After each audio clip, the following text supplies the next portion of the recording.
আমি আমাৰ যাত্ৰা আৰম্ভ কৰিব খুজিছোঁ। অধ্যক্ষ মহোদয়, আমি ক'ৰ পৰা আজি ক'লৈকে আহিব খুজিছোঁ আপুনি অৱগত। সমগ্ৰ দেশ এই সময়ত ৱেষ্ট এছিয়ান ক্ৰাইচিছ, আজিও তেলৰ মূল্য $84 প্ৰতি বেৰেলত আজিও বাঢ়ি বাঢ়ি গৈ আছে। এনে পৰিৱেশৰ মাজতো আমাৰ ৰাজ্য চৰকাৰে আমাৰ কৰ্মচাৰীসকলক আমি 60% ডিয়াৰলেছ এলাউন্স দিছোঁ। এতিয়া তুলনা হ'ব যে অসম কেই নম্বৰত আছে। অধ্যক্ষ মহোদয়, ভাৰতৰ মাত্ৰ 3খন ৰাজ্যই এই ক্ৰাইচিছৰ মাজতো কৰ্মচাৰীক ডিয়াৰনেছ এলাউন্স 60% দিছে। সি হৈছে হাৰিয়ানা, উৰিষ্যা আৰু অসম। অধ্যক্ষ মহোদয়, হয়তো আৰু দুখন এখন ৰাজ্যও দিব পাৰে মোৰ ডেটাৰ কৈও, কিন্তু মেজৰিটি অফ ষ্টেট আজি কোনেও সাহস কৰা নাই। তাৰ মাজত আজি আমি চৰকাৰী কৰ্মচাৰীক আপ টু ডেট 60% আজি আমি দিবলৈ সক্ষম হৈছোঁ।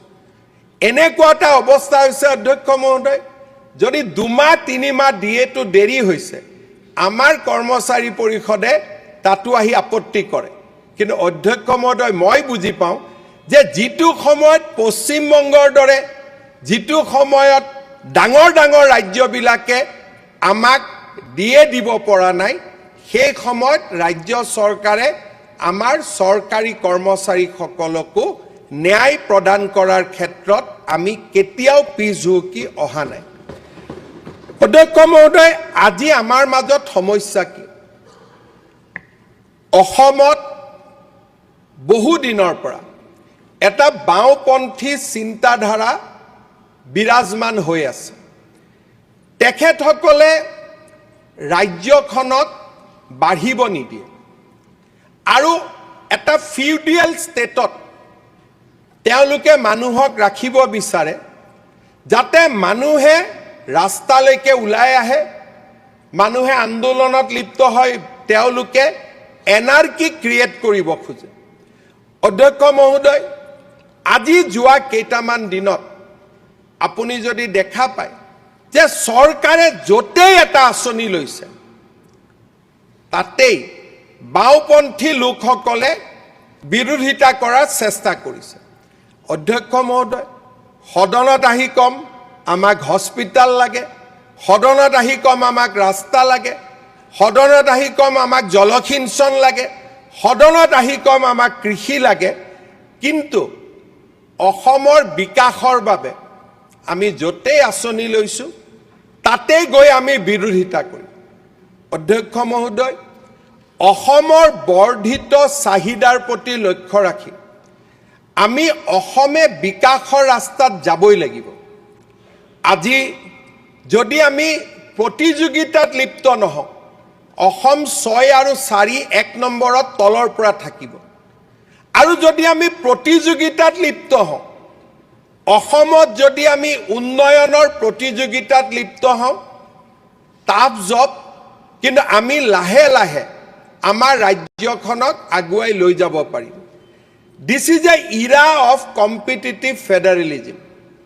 ভাৰত চৰকাৰে কাক সহায় কৰিব?